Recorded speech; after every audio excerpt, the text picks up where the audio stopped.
This book has sold more than 3 million copies worldwide, and I first bought it back in 2021, and boy, it has completely transformed my perspective on money and investing, and I'm sure it will do the same for you too. Psychology of Money by Morgan Housel. It's a masterpiece. Let me share with you the 7 main points that I took away from this book so that you can also apply the same principles to your own financial freedom journey as well. Grab a drink, get cozy, and let's explore the psychology of money together. Let's talk about how humans often struggle with feeling satisfied and content. So when you are eating, how do you know how much food you can eat? Simple, just eat until you are sick of it. This definitely sounds silly, right? Yes, you can get the answer, but your stomach most likely won't agree with you. But when we talk about making money from business and also investing, how many of us know how much is actually enough? You will say, Ziet, if I drive a Ferrari or if I were the CEO of a multi-million-dollar business, for sure I would be satisfied. But that's the trap, because when you get the taste of having more, trust me, you will want more. And when ambition can never chase this satisfaction, you will never be truly happy and content with what you have. Here's 2 real-life stories. Rajat Gupta was the CEO of McKinsey, one of the world's largest consulting firm, and while Bernie Madoff was a top-tier market maker, both of them had 2 similar traits. Firstly, they were extremely wealthy and successful, and second, they were both put in jail. What happened? Here's what they did. Rajat Gupta was accused of insider trading, and Bernie Madoff cheated money out of investors through the now infamous Ponzi scheme. So why would they even consider committing a crime? They are so rich, right? You would think hundreds of millions in net worth is more than enough for a lifetime, right? Well, apparently not for them. Human nature's greed got the better of them. If you ask me, it is so easy to envy what others have and what we don't. When you have done your research and are investing in the S&P 500 index, there are always some individual stocks soaring high, reaching to the moon. So you see this and think, why not I try? And when you jump to the individual stocks picking, you will then see some crypto assets gaining insane returns in a span of weeks or even just days, and you will again be tempted to chase for higher and higher returns. That's completely normal for all of us. What I'm trying to say here is play within your capability. Don't overreach and chase what you don't need with a price that you cannot pay. It is totally fine to be content with what we have or what we know. If you only know about stock index, deal with index first. Sometimes 5% positive return is better than a 15% loss. Been there, done that. You will understand it once you've got there. Next up, the power of compounding in investing and why patience is key. Do you know that Warren Buffett has a net worth of over $100 billion today? More than we normal people can ever imagine. But did you also know that almost half of his net worth or wealth came after his 80s? Look at this phenomenal growth. Time is basically his strongest weapon. He started investing at 10 years old and he is now in his 90s. Let's imagine this. If he didn't start so early back then and instead he spent his entire youth exploring the world, enjoying his life, and then he only started investing in his 30s with say 25,000 on hand, and by 60 years old he goes into retirement life like how we all usually do. And even if we assume he was able to generate his extraordinary record of investment return at around 22% every year, guess what will his net worth be? Only $11.9 million.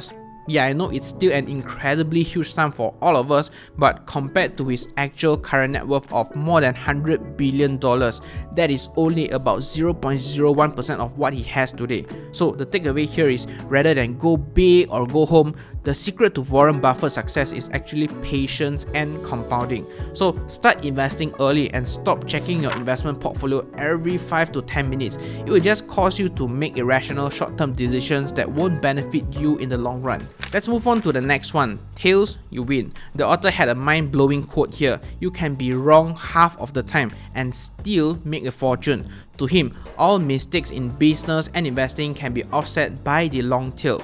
What is a long tail, right? Well, let's say if you buy 1,000 lottery tickets and 999 of them did not win any prize, but one of them won you $1 million. That one ticket is your long tail. But how do you know where to find that one long tail? Well, most of the time, just like the lottery ticket, you don't know. We don't know. So what you do is you buy as many chances as you could and wait for one good outcome that will drive you a long way. And of course, I don't mean literally buying that ticket. What I mean is work your way or put yourself closer towards opportunities, and one day that long tail will eventually appear in your life. Here's something you might not know. One of the tail-driven industries is venture capital. They invest early in startups and small companies, and out of the say 50 investments that they make, they probably expect half of them to go bust or fail. Another 10-ish may be doing pretty good or just break even, and perhaps, just perhaps, there will be that 1 or 2 lucky stars that bring 10 to 20x of return. The famous SoftBank and its founder Masayoshi Son, the company that invested in Alibaba and turned $20 million into $58 billion 14 years later, an incredible return of almost 3,000 folds. Imagine a 200% annual return. He must be the happiest man on earth, right? Well, that was only a part of the story. By early 2000, SoftBank was valued at $160 billion. Does the year ring a bell? Yes, that was during the dot-com bubble, and when the bubble burst, their market value had declined 99% and they almost went bankrupt. And in that year alone, he lost more money than any human in history, but also made his best ever investment to invest in Alibaba. And when you look at SoftBank's current portfolio, the Vision Fund, you can see that not everyone is a winner. A lot of unknown companies, along with some really successful ones like ByteDance, the parent company of TikTok, Slack, DoorDash, and also Arm. And of course, the Vision Fund now suffers with the current high interest rate environment, especially with big failures like WeWork, Oyo, and also Uber. But to be fair, this is just how venture capital works, to invest in a pool of potential winners and wait for some to be really successful. So just take a guess, what investment would be similar to being a venture capitalist but is more accessible to everyone like us? Well, the answer is exchange traded funds, ETFs. If you are not sure who will be the winner, just buy into everything and hope for some to thrive. If you watch my channel enough, you will know that I like the idea of ETFs and I made a lot of content on them, because just as written in the book, the long tail, that one long tail will offset the mistake and bring you good return in the long run. And if you want to invest in the S&P 500 index, check out my link in the pinned comment down below that will bring you to Interactive Brokers, the most established, highly reputable and also well-regulated broker that also allows you to trade fractional shares in the US, for which many other brokers don't offer. And the best of all, their fee package is easily one of the cheapest among all other stockbrokers. Alright, let's jump to the next topic, which I think most of you can relate better: being reasonable versus being rational. And to be rational means you are making a think through, well-informed decision, while being reasonable is when you take into account your emotional factor. Now think about how you and the people around you. Do you realize that people tend to invest in companies from their own country while ignoring the rest of the planet? In my case, the Bursa Malaysia. But look at the 100 biggest companies in 2022 and you will see almost half of them are in the US, and the US has the biggest stock market size relative to other countries. But yet, a lot of us, myself in the past included, only invested in our own country due to the home bias effect, and it happens because of our emotions. Is it rational? No. Is it reasonable? Well, yes, because investing is about giving money to strangers and the familiarity of your own country makes you feel safer. That's why people do that. But here I would like to point out that although it is understandable, it is still better to make rational and well thought out decisions. And think about it, nationality aside, would I rather invest in a regional champion or a world champion? I mean, the answer is pretty obvious, right? And to judge between two markets, simply look at their historical return of the country's stock market index. In my case, I'm looking at the US S&P 500 index versus the Malaysia's Kuala Lumpur Composite Index.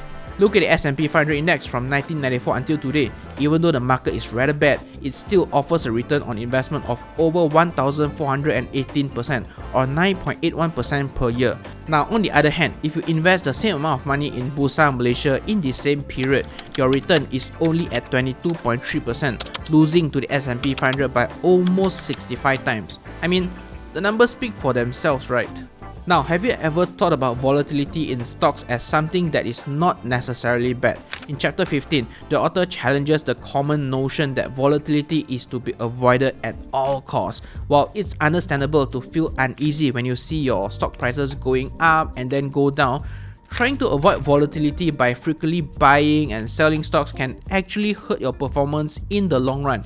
It's like dating, there will always be ups and downs, right? But sticking through the thick and thin can make you stronger in the end. So instead of thinking of market volatility as a fine or punishment, consider it as a fee, much like an admission ticket to Disneyland. While it's not free and can be quite expensive, many people feel it's worth the price because of the unforgettable experience that they get. And similarly, think of market volatility as the fee you pay for the opportunity to achieve a greater return in the future. And of course, the return is not guaranteed, just like you can't predict the weather at Disneyland. But if you want to see the magic, you have to pay the admission fee. Next up, it's all about you and me, how the same thing that works on you does not necessarily work on me as well. Ask yourself this question: how much should you pay for Google stock today? Do you have an answer? Well, apparently, according to the author, we all would come up with totally different answers, and it is totally fine. Scenario 1, if you are young, productive, and have an investment time horizon of more than say 30 years, you could use the discounted cash flows over the next 30 years to find a relatively reasonable price. And scenario 2, if you are planning to sell say within a year or two, then you should probably pay close attention to Google's current product sales cycles and whether or not a bear market is on its way soon. Like, do you think the arrival of ChatGPT and Bing would challenge Google's monopoly in the search engine market? That's definitely a big consideration for you.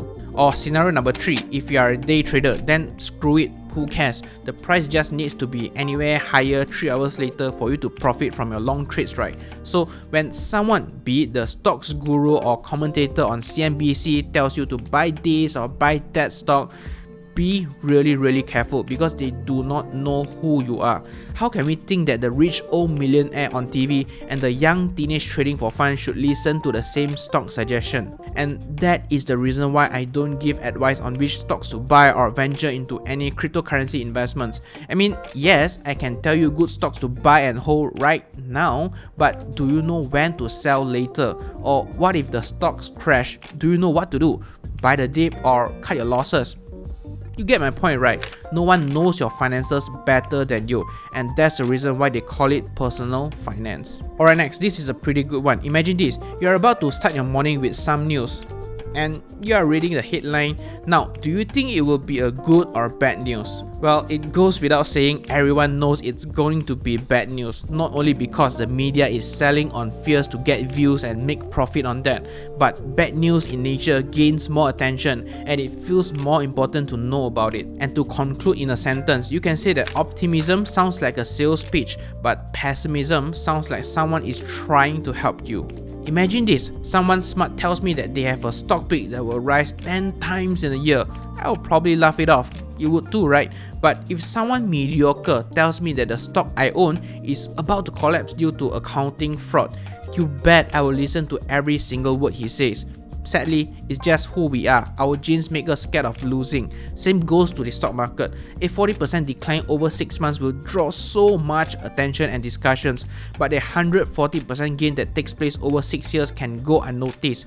So if you are in the spiral of pessimism, here's a quote by Benjamin Graham: "In the short run, the market is a voting machine, but in the long run, it is a weighing machine. It is a known fact that emotions will take control in the short term, just like how Tesla stock lost about half of its market value in 2022, but eventually still bounced back stronger in 2023 because fundamentals will catch up slowly."